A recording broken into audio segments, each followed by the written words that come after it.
Hello everyone and welcome back to the Cyclocross Social podcast.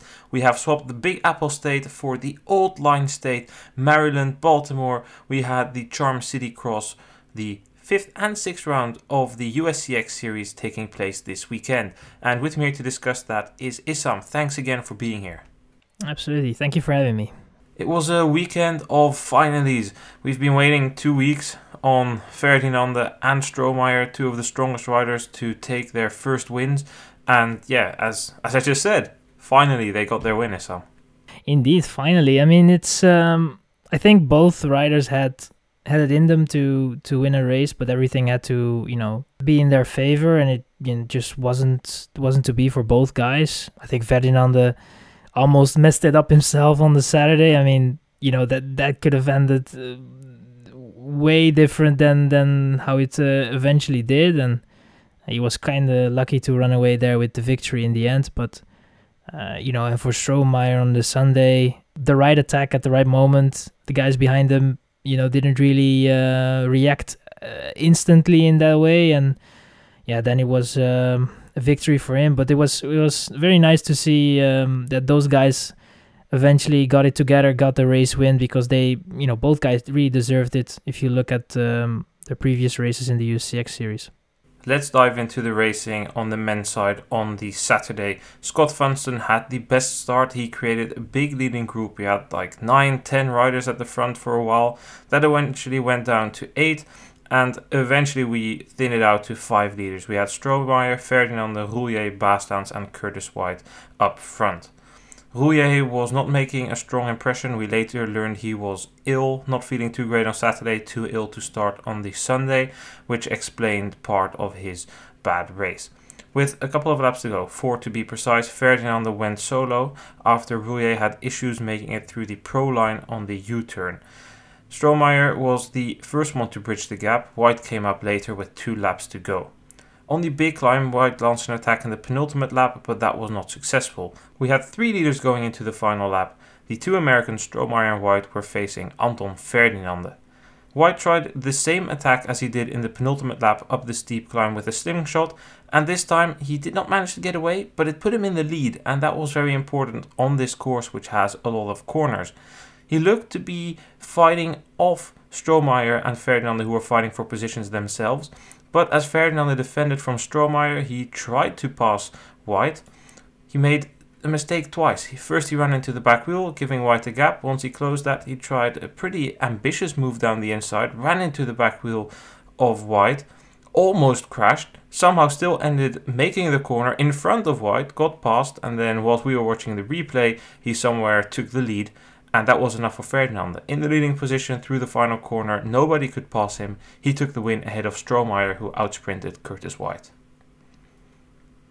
Pretty hectic final lap. Issam, Ferdinande with those 2 near misses, especially the second one where he had to unclip and touch the ground. I would say he was super lucky to not crash there, and White was lucky to keep his derailleur in one place. Yeah, absolutely. I think both got away there reasonably well. It could have definitely turned out a bit different, but yeah, I mean, Ferdinande almost wanted to throw away a potential win. I think all 3 of them had a chance. All 3 of them were looking quite good.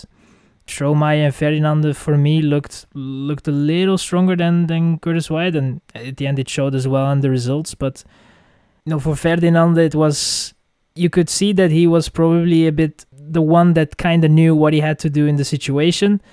He had the tools, but the execution was just not really there at a certain point. And he really, especially that launch on the inside there, it could have ended way different. So he can be very lucky, and I think also satisfied with the result, because in my opinion he was showing good form in the last couple of races, and it was, in my opinion, a matter of time for him to take the win. I don't think he wanted to have it this way, but in the end, the win is a win. So in the end, we had a Ferdinand who was smiling at the end of the interviews, which was also a nice sight to have.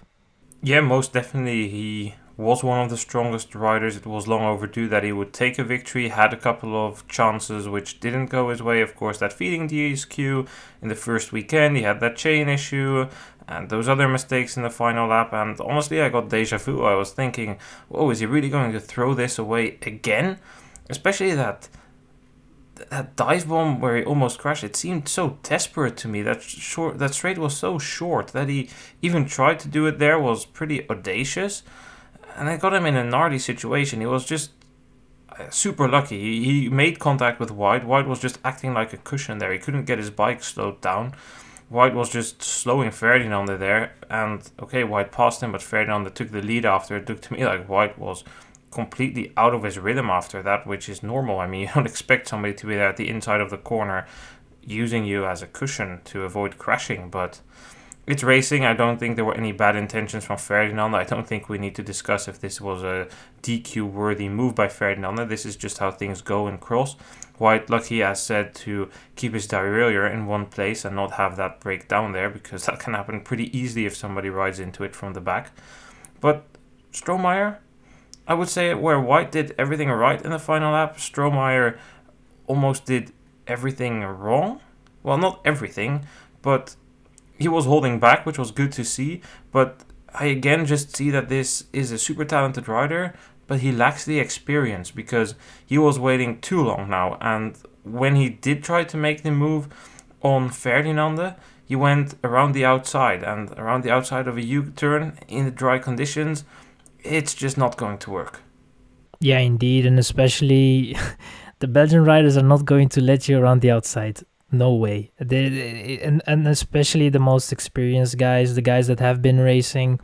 You know, it almost feels like Strohmeyer didn't really have to race in his categories in these 1v1 battles, or at least in a group battle where you had to race for the win, because, you know, normally around the outside you're not getting past. Absolutely not. And that was also the reason why Ferdinande went for the inside. You know, it was a super late move, but it was critical. You know, eventually that wasn't the decisive move, but it could have potentially put White a little bit off, and then for him it was a little bit easier to pass in the next section that we didn't see on the broadcast because we had a replay. It happened then, and that was then the decisive move for Ferdinande. But for Strohmeyer, indeed, like you said, he was maybe a little too cautious, maybe was thinking too much about it, and not really, you know, obviously he was close a couple of times, so then now he didn't want to do too much, kind of the things that we have been saying in the last couple of weekends, and, you know, mentioning that he should be a little bit more cautious, a bit more patient, and he was doing that, but it was now a little bit too much. The balance has to be found, and it clearly wasn't really there. But you know, if you look at the kick that he had in the end as well, you know, outsprinting White from his wheel in quite a short passage, I think he did, you know, he did a good job to get second place there, and I definitely think he had the legs to win it, but was just not really in the right position there. It will come, and this guy is shown it here this week after week in the USCX series. He is seriously talented. He just needs to find a bit more consistency compared to last season. But based on those results there, this is a guy that should be competing for a top 5 at U23 Worlds this year. So many guys that were good there last year are moving out. We're having Thibaut Nys racing with the elite. Joran Wiesure is out there. I think last year we had Wietse Meeuwse race there at Worlds. I think he ended 3rd or 4th, something like that. But these guys are gone now. Strohmeyer is definitely a guy that should capitalize on his opportunity here. Has the support, said something in the interview about going all in, quote unquote, for cyclocross, for sports, because the other things weren't working out. It's paying off so far, and I just hope that if he gets a little bit more experience, that these things will go his way. And we could see that White was the guy that did have the experience. He didn't overdo it trying to bridge to Strohmeyer and Ferdinande, who were up front. And when he was there, I loved those attacks up the steep climb. Or not the steep climb, the long climb up to the mansion. Those were perfect. The guys up front, you know, 9 out of 10 times they're not going to send it. They don't want to pace big time up the climb and then think that others are going to be sitting in their draft. But if you come from 3rd wheel there, White had a small gap, accelerates on the downhill and then sends it up. Perfectly timed. Shame it didn't work out for him, but those were very well timed attacks. Let's look at the entire top 10 then. Ferdinande with the win ahead of Strohmeyer and Curtis White. 4th place was for Loris Roulier ahead of Vincent Bastaans. Scott Funston ended 6th ahead of Caleb Swart, Jules van Kempen, Ben Frederick in 9th and Luc Valenti in 10th. Issam, I would like to talk to you about Loris Roulier briefly. He was sick, which explains kind of why he was struggling. He didn't start on Sunday as said. But I would like to talk about that pro line section, this U-turn which was downhill and then you had this very, very awkward off-camber upwards. We saw basically everyone running except Roulier, and I think Roulier was wrong there. He shouldn't have been riding that. He was losing seconds there every lap. You think? I'm quite sure. I don't know what he was thinking there. Obviously, it could be a trait that you want to stay on your bike as much as possible. In a section like that, it was, in my opinion, quite obvious that, you know, if you stay on your bike, you're gonna lose quite some time compared to the guys that go off their bikes, take it and then jump on it again. I mean, it was clear that it was faster. He was not feeling well, so maybe he wasn't really keen in running, and that maybe had to play with it or something. I don't know, but as you say, sometimes it's worth like sacrificing a second or 2 seconds if you can save a bit of energy, but Roulier losing 3-4 seconds there every lap, it's not worth it then, because especially on this course he was spending a fair amount of time chasing the leader after that, and once Ferdinande got away with 4 laps to go, that was because Roulier was riding whereas Ferdinande was running. Roulier then even made a small slip there and needed to pedal himself on it with only one foot in, the other one tapping the ground to not need to dismount. It just wasn't worth it, but it is what it is. Maybe he was already feeling so sick that he really didn't want to run, but I honestly doubt that. I think it was just a judgment error, which it happens, but anyway, I would like to mention another name here, Luc Valenti. He is Canadian. This is a guy who's made huge progress this season. He ended 10th here on the Saturday, did even better on the Sunday with an 8th. Last week, this guy was just outside of the top 10, 11th and 14th. Second year U23 from Canada. And last year, he was 30th in these races. He raced Rochester 30th last year, 18th. He was 27th in the Trek Cup.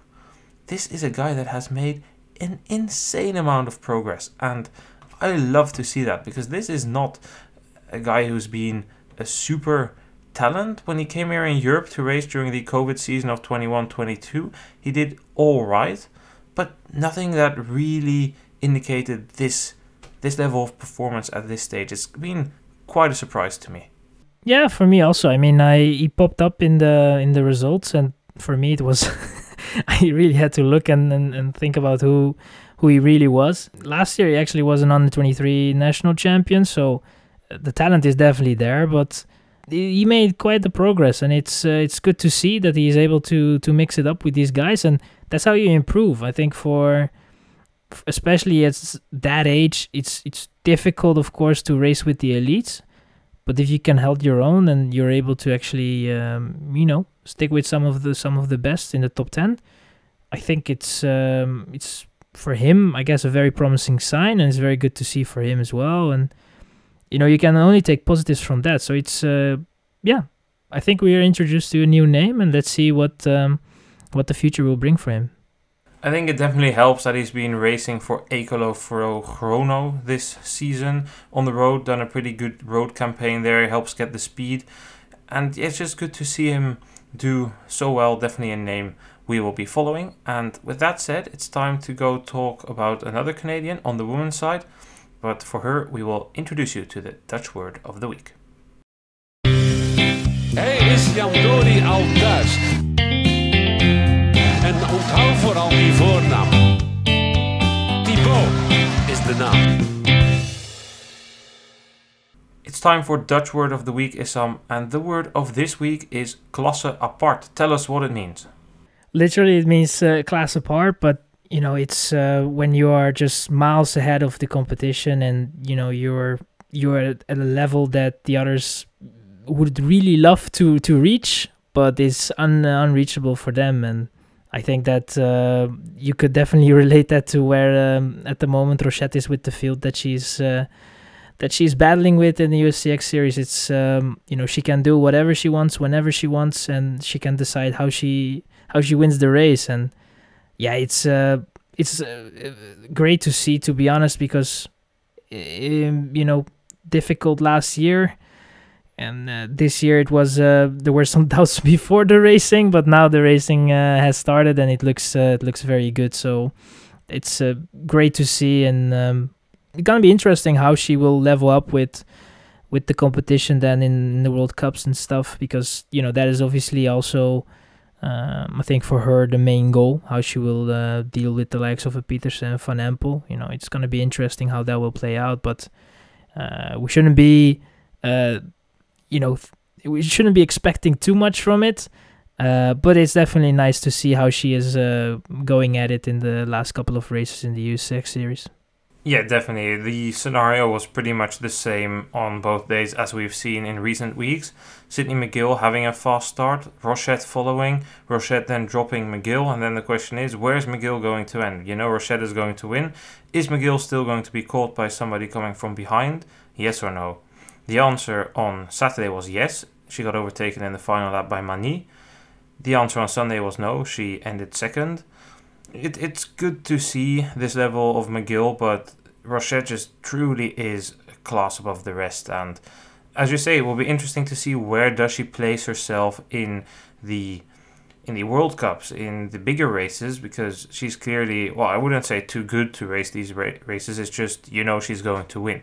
But I would love to say more, but I just can't tell you more. We're going to find out where Rochette stands compared to last season when we go racing in Waterloo. I don't really know what her plans are after that, but I would imagine at least staying here until Pan American Championships, and then Canadian Championships are a bit earlier than American Nationals, so I don't know if she's racing them. She skipped those in the past, but we will find out more on that soon. But nevertheless, we need to take our hats off for those performances week in, week out. And that gives us the opportunity to talk about some other riders. McGill Mani. What do you think, Issam? On day 1 here in Charm City, Baltimore, we saw that McGill faded, overtaken by Mani in that final lap. It kind of hurted to see that, because McGill, she opened a healthy lead early in the race. It disappeared.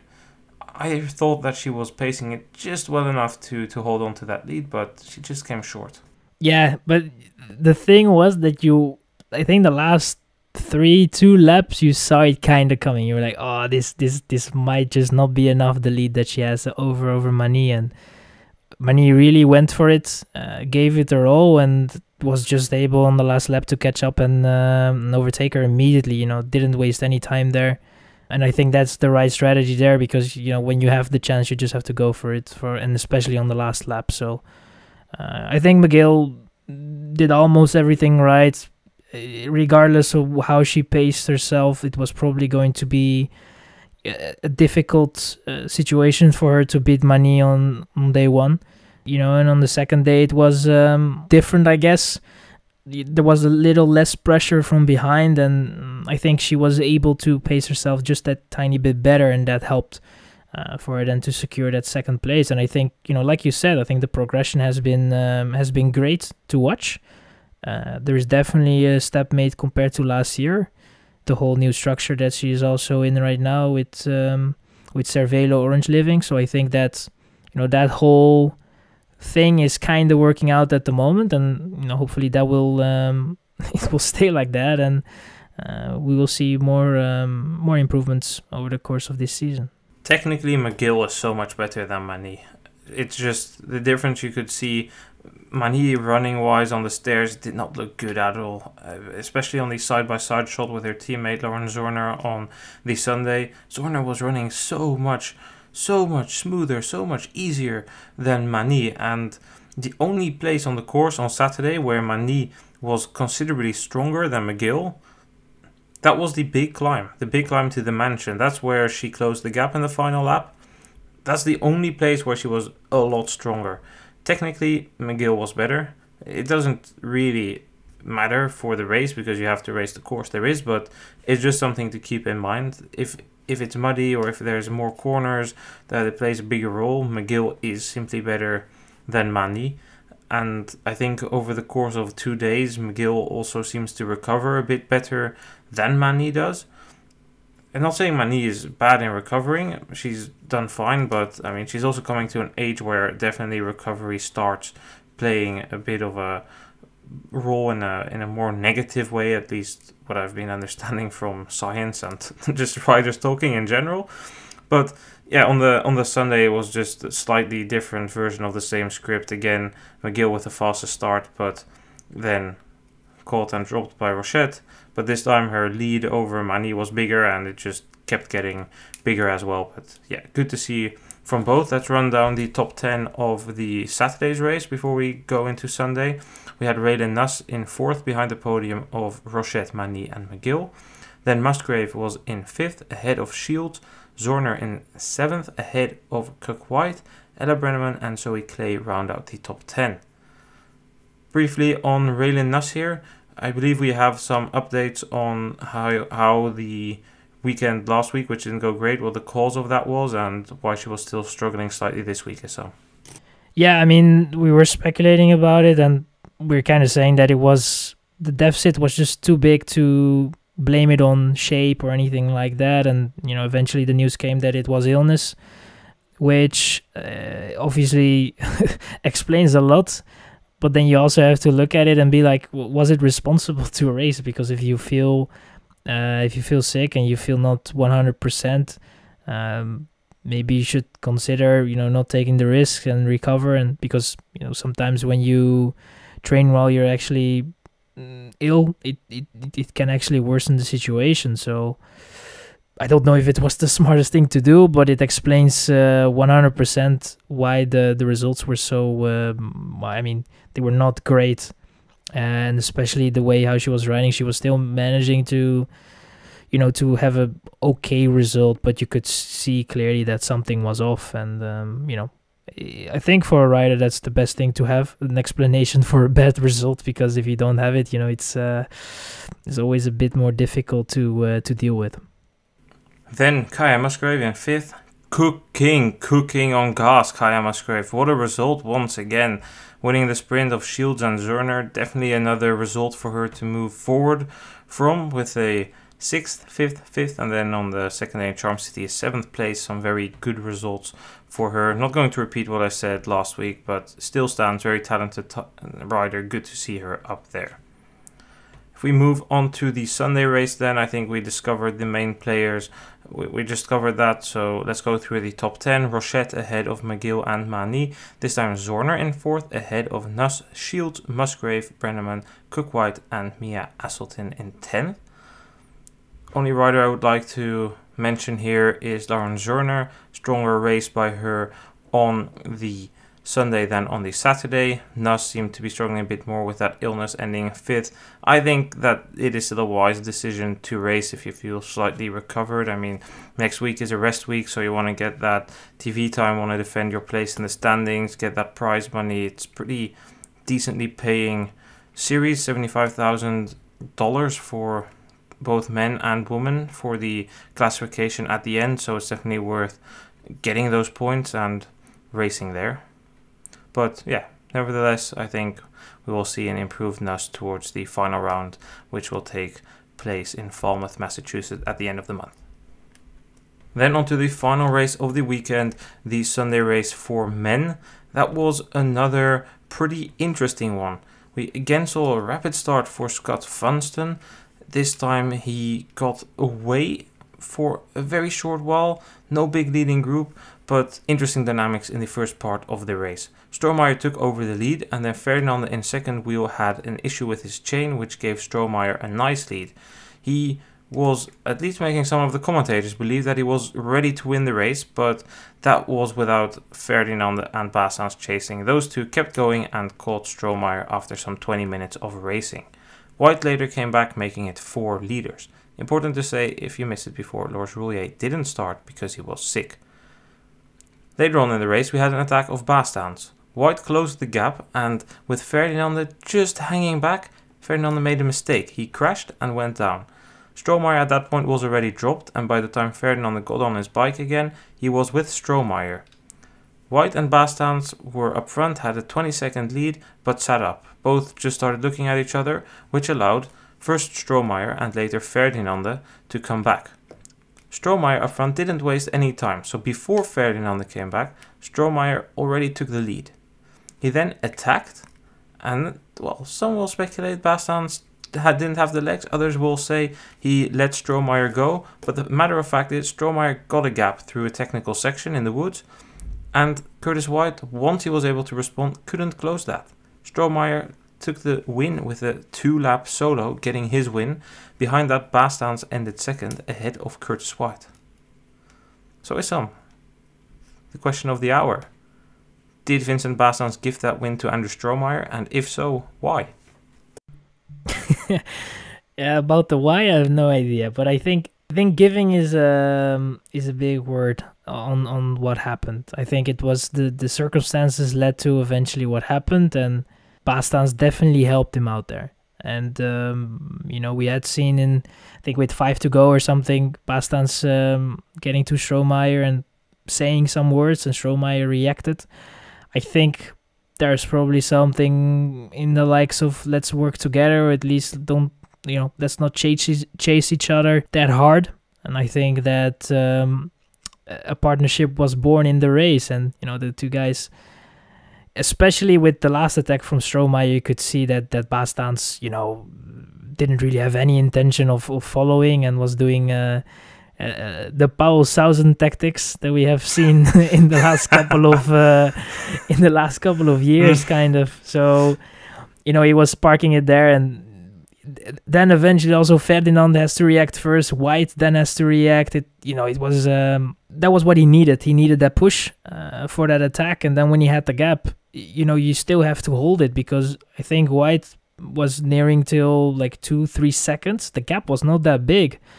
But Strohmeyer just kept on going, and I think that he definitely deserved it. And the way Bastaans was conducting himself in the end in the race interview also kind of showed that he was definitely not unhappy with Strohmeyer winning it. I don't think Bastaans gifted this. I think he certainly wasn't sad about ending second in his last US race, still feeling the consequences of his road crash, having a bruised bone. I think he was just playing the game at very high stakes. Throughout this race, I saw multiple people putting in big efforts. Strohmeyer put in a big effort in the beginning, then got dropped because he put in that big effort. We saw Ferdinande put in a big effort in the beginning of the race and then also paying for that. White put in a big effort when he tried to close the gap to the leaders and paid for that at the end when he didn't have the legs to close the gap to Strohmeyer. Bastaans had also shot 2 big shots with 2 attacks. I think he was just playing the game at very high stakes. He knew on pure power against these guys in the final lap, I'm toast. So I think he just tried to have White burn all his matches by closing that gap and then being fresher in the final lap. Once he realized that wasn't going to happen, he just focused on that second place and certainly didn't feel too bad about Strohmeyer winning the race. But I think Bastaans would have loved to end his US cyclocross career because he's already on his way back home. He maybe already arrived home. He would have loved to end that with a victory, which he didn't, fair enough. But I don't think he gave it away. So, interesting dynamics, but it's good to see Strohmeyer take the win. He definitely deserved it after racing so hard the past couple of weeks. Then still about Ferdinande Issam, he had that crash in the middle of the race. Do you think that was of tiredness?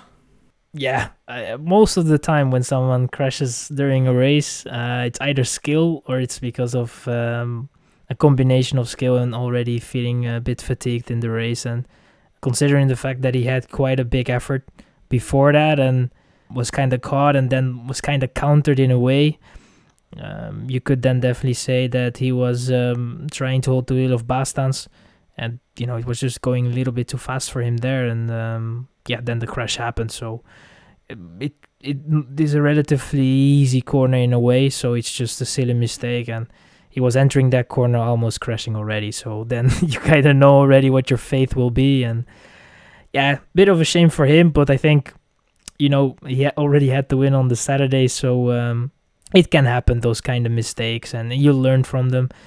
For me, it looks at least that it was a little bit warmer as well on the Sunday compared to the Saturday. So, that also, if you weigh that in as well, an effort weighs in just a little bit harder, because we have seen that Strohmeyer also struggled at a certain point in the race, and because of Ferdinande's crash, he was actually able to kind of motivate himself and fight himself back into the race. And if if Ferdinande didn't crash there, who knows if Strohmeyer would have found that second breath in a way, and get himself back into the leading group and fight for victory and eventually win. Yeah, I don't think he would have. I think Strohmeyer had practically given up and just had Ferdinande fall back to him. Ferdinande paced a bit, and then Strohmeyer had recovered a little. But yeah, for Ferdinande, I think he was just tired, put in a big effort in the beginning of the race after his chain dropped, and then just made a mistake there under pressure in an attempt to follow White and Bastans. Is what it is. Ferdinande is racing in Indianapolis next week, which is where the American circuit is heading, or at least some of them. I know it's not the USCX series, so plenty of riders will be taking a bit of rest before the World Cup in Waterloo. Let's run down the entire top 10 then. Strohmeyer ahead of Bastans, White and Ferdinande. Strong results for Funston, Swartz and Vandenham, who end 5th, 6th and 7th. Good results for Valenti and McNeil in 8th and 9th. But the 10th place was for Dylan Zakrajsek, and we spoke with him this morning, a day after the race. Dylan, thank you for being here. Short interview the day after the race. A top 10, first USCX top 10 as a third year U23. You must be thrilled by that result. Yeah, it's definitely great to see some improvement over the last couple of years. Just able to crack the top 10 in a stacked field with all of the main US hitters that are there. Able to kind of crack the code a little bit. It feels like, just to kind of have some relief off the shoulders. Last year I got a couple of top 10s, but it just wasn't fully stacked field. So it's finally good to see all of the main hitters, Curtis, Vandenham, Caleb, just everybody that encompasses that top 10 was there. So it's just nice to have that, but I'm thrilled to have that underneath the belt now. So you are a U23 rider, a third year. How is that to race against the elites? Is it very hard, or is it just normal? Here in Europe, people are used to having a lot of separate U23 races, although it's been a bit fewer in the recent years, but still pretty standard to see a standalone U23 event. Yeah, it's definitely, I would say it's pretty normal, at least for myself. To the main specific under 23 races that we have is Pan Ams and Nationals. And then if you were to go over to Europe, or if there's a specific under 23 event that's designated for those riders. Otherwise, for all of the USCX and just all of the other C1, C2 weekends, the under 23s are thrown into the elites. So for me, it's pretty normal. It's obviously extremely fast racing out of the gate.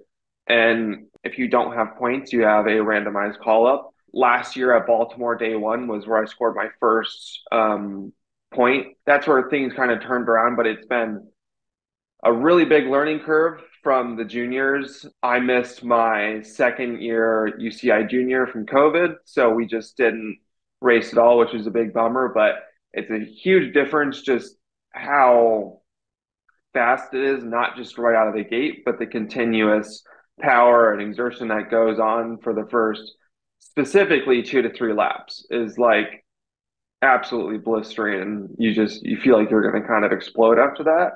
But otherwise, it's, in terms of the racing, it's pretty normal. It's just, you just gotta kind of really figure out the kinks really early on, and then roll that through as much as possible. Being up against the big guys, national champion Curtis White, some of the top European guys, Vincent Bastan, Georges Roulier, Anton Ferdinande, the pace, as you said, is super high. What type of pacing strategy do you hold? On the first day this weekend, we saw you trying to get in that leading group at the front, then ultimately dropped back to just outside of the top 10, 11th. On the second day, we saw a more steady approach, consistently around that 10th place. Is this something you think about, or is it more, okay, I'll just see how the start goes and then I'll just try my best? I had a little bit of like a loose plan. It wasn't anything that I was like ride or die with necessarily. I talked with my coach previous, and we knew that like I have the ability to get into that position. It's more of just figure out the best way how to get yourself like I don't know how to ride at like that front group quite yet. I don't have the experience there, but it's just kind of like you kind of have to punch your ticket for it, and it's either going to work and you're going to finish and you're going to be ecstatic about it, or you're going to get done with it and you're going to have some more experience to kind of go into your toolkit. So day one, I had a fantastic start. I was right inside, somewhere around the top 10. I think I was right inside around eighth, like right away. So it was great to have that. And then just, I held that as long as possible, kind of along I think it was lap two, the long like drag uphill, going to the off camber.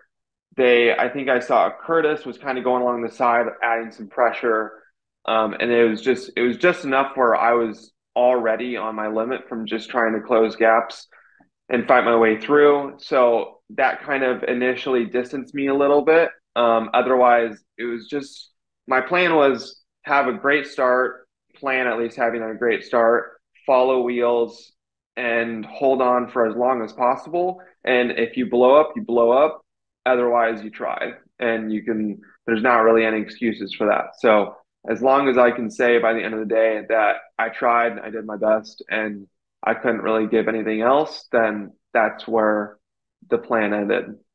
And then for day two, there was, I don't know if you could see it on the television, but there was within the first 7 to 8 corners, I would say, there was a crash. I think it was Sam Brown, Jules Van Kempen, and then myself were, I think, the three majorly held up by it.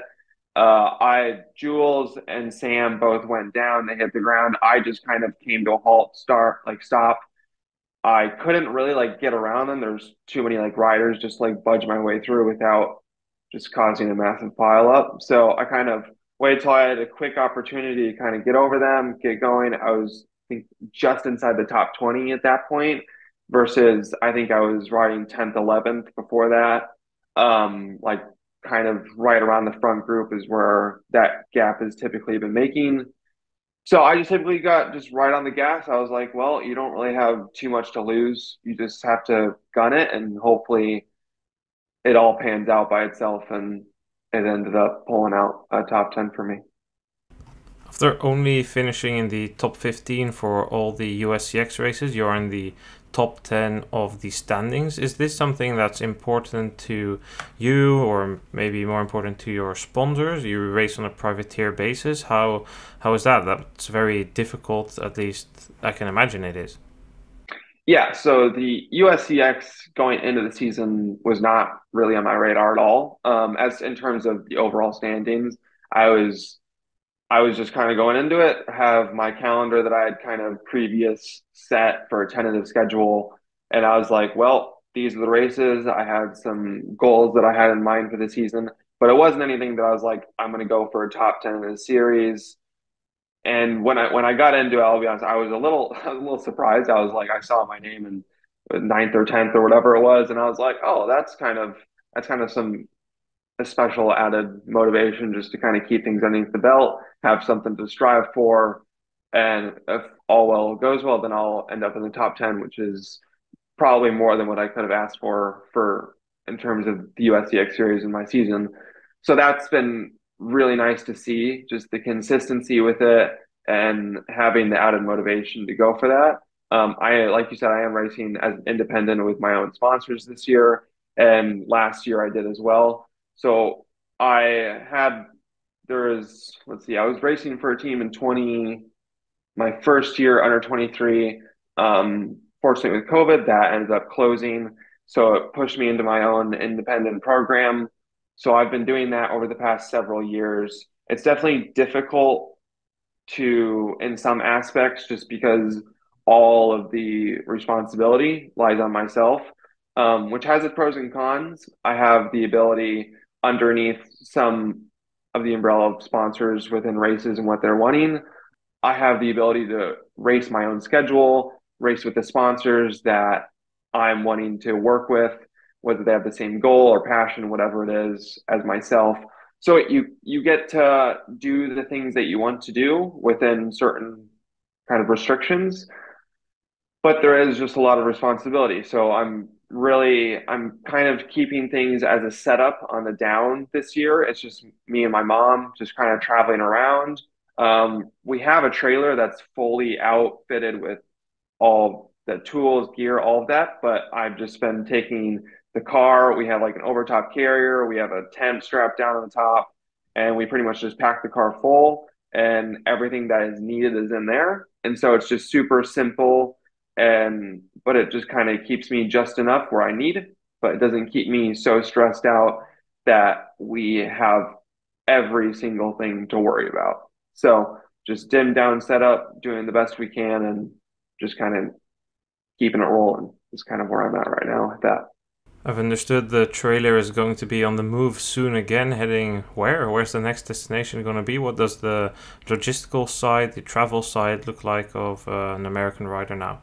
So it's very different than my limited experience in Europe. I don't have a ton there, but I have a little bit where the driving in Europe is a lot less, and you don't have to drive 7, 8 hours just to get to an event. So I currently live in Grand Junction, Colorado for the majority of the year. That's where kind of home base is. I used to live previous to that in Lake Geneva, Wisconsin. So we have a really good just network of people, riders, friends all around there that allow me to stay with them, just give me any support that I need. And then I have family in Ohio that let me stay with them that's a little bit further out east. So it gives me just a little bit better access for travel and stuff like that just during the season. For my next races and where the trailer and just the whole setup is going, I'm not planning to race Indianapolis. I'm going to use that as a rest week just to kind of get a little bit of training on people's legs, let the legs just kind of drain out a bit after the last few weeks. And then Waterloo World Cup is the next big race on the calendar. So planning to ride down there. My plan is that I'll have the full setup there as it's a big race, but that's yet to be determined as of right now. Probably we'll figure that out within the next couple days. But Waterloo is the next big one. After that is looking at Cincinnati Cyclocross, King CX, and then I'm not 100% sure if I'll do Hendersonville. That's kind of most likely will be based off of if points are necessary, how things are looking at that point in the season, if I'm happy where I'm at from a physical form point of view. After that will be, I believe it goes Really Rad, Pan Am's, the Nationals. I'm planning to do all of those. Really Rad is the last USCX series for points, so got to cap that off. So my hope is to finish where I'm at, if not move up in the standings, and then just kind of roll into Pan Am's and Nationals with the form coming off of that weekend. That's going to be an ultra hectic week just because of where Really Rad is, Cape Cod, Massachusetts. So it's like clear northeast corner, and then you have Missoula, Montana, which is like far western side of the U.S., at least from that perspective. So that's going to be really just hectic week of travel with bike stuff, just getting everything sorted. So that's kind of yet to be determined exactly how we're going to do that. But my plan, I think, is to fly either from Massachusetts, from Cape Cod, somewhere like right around there, Boston area, or from my family in Ohio. If depending on gear, if I need anything switched out, kind of just all of those travel plans are yet to be determined. But that's kind of the next big plan, and then kind of the rundown of the privateer program. Sounds pretty exciting. And then after that, any goals of making the Worlds team or anything like that, racing some European World Cups perhaps?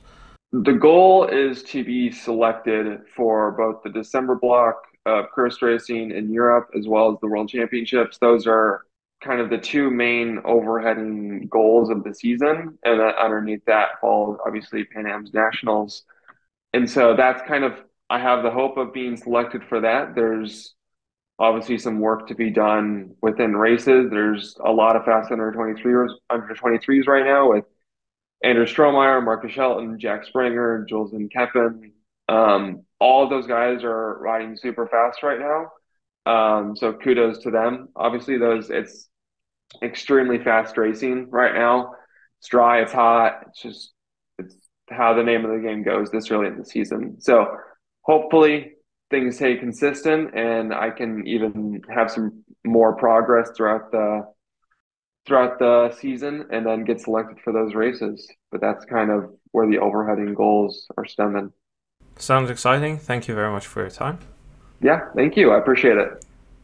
That was it from Dylan then. I hope you had a little bit of an insight into what one of the sub-top riders in the US scene goes through.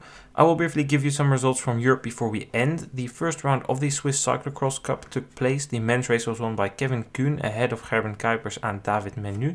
The women's race was won by Helene Clausel ahead of Electa Galezot and Amandie Vidon. There was racing in Italy, in Treviso. Federico Celioni took the win ahead of Antonio Volcarelli and Marco Pavan. The women's race was won by Francesca Baroni ahead of Lucia Bramati and Carlota Borello. The Spanish racing scene also got underway in Gijón with Kevin Suarez Fernandez taking the win. On the women's side, Laura Verdonschot took the win. There was also racing in the Czech Republic, although that was strictly speaking not this weekend. That was, I think, a midweek. That was Kolin, the first round of the Toy to Toy Cup. Adam Tupalik took the win ahead of Mikael Crispin and Jakob Riemann. The women's race was won by Kristina Zemanova ahead of Alicia Frank and Teresa Tvruzokova. Czech names are really, really difficult. They also raced in Ostrava. That was this weekend on Saturday. Victor van der Putte with the win ahead of Matas Fiala and Mikael Crispin. A win for Alicia Frank on the women's side ahead of Zemanova and Hladikova. That will finish it off this week. Once again, thank you for being here, Issam. Yes, no problem. Thank you for having me. We are back next week when racing returns on the European mainland, Belgian televised cross. We are racing in Beringen on a new course, which will also be used for the Belgian Championships in a couple of years. We will see Lars van der Haar in action. We will see Elie Iserbyt in action. So I am definitely looking forward for that. Hopefully we will see you guys again next week to discuss that racing. Goodbye.